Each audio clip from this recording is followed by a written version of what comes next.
morning, ma'am. Good morning. Good morning, ma'am. So we'll start today from where we left off yesterday, and so that makes today's topic the Chipko movement.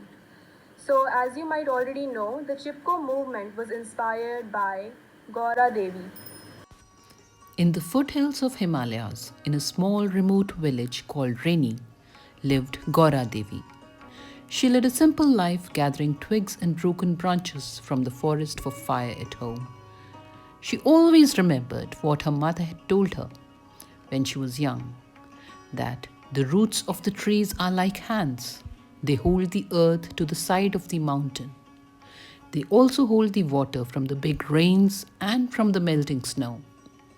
If anyone ever cuts down our trees, our village will be washed away. She and the villagers were happy in their peaceful world. One day, their peace was shattered by a news. The government has given permission for a sports goods company to use the land. The construction will start in a few days. The trees in the area will be cut down this week.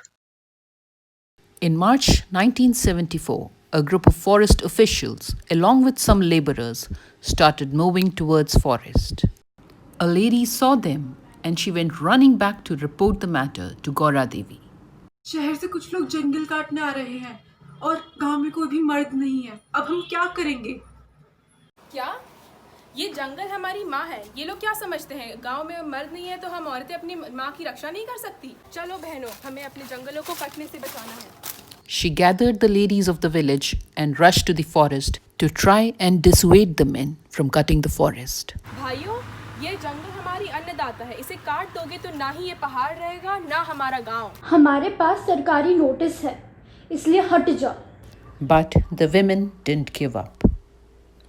आपको यह पेड़ काटने से पहले हमें As the काटना news होगा। spread, all the ladies and children of the village gathered and stood guard 3 days and nights to prevent the lumbermen from felling the trees. Chamoli Uttarakhand में गौरा देवी ने चिपको आंदोलन की शुरुआत की है।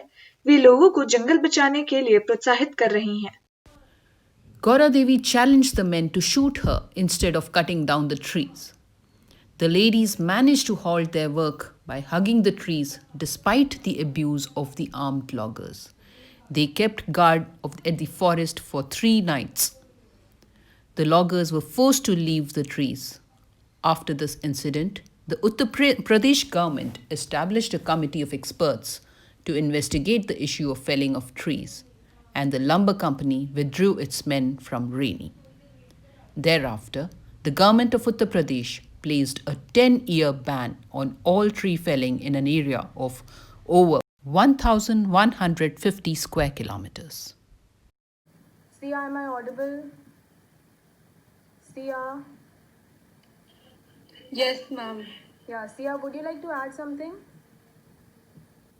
Yes, ma'am. I would like to add something to this topic. Sure, go ahead.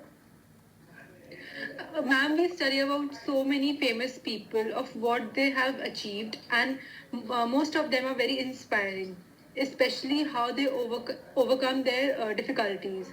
So, ma'am, how is this inspiring in any way? See, that is a good question. Would anyone like to answer to that? Okay, so we'll go ahead.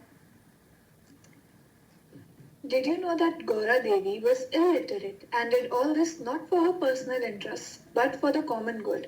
She had faced a lot of difficulties working for this as a woman in her times and was discouraged by the industrialists. Also, people are cutting trees at such a higher rate. If they do so, people should also help in recovery of earth by planting more trees. Thank you for your answer, Sonal. I hope that answered your question. Sia? Yes, ma'am. Okay, so that brings us to the end of this topic. And so, moving on, our next topic will be... what is it, Ishita? Ma'am, you exceeded the time limit. Oh, okay, so it's already 9. So we will be continuing in our next class. So, Good morning and thank you, girls. Good morning and thank you, ma'am.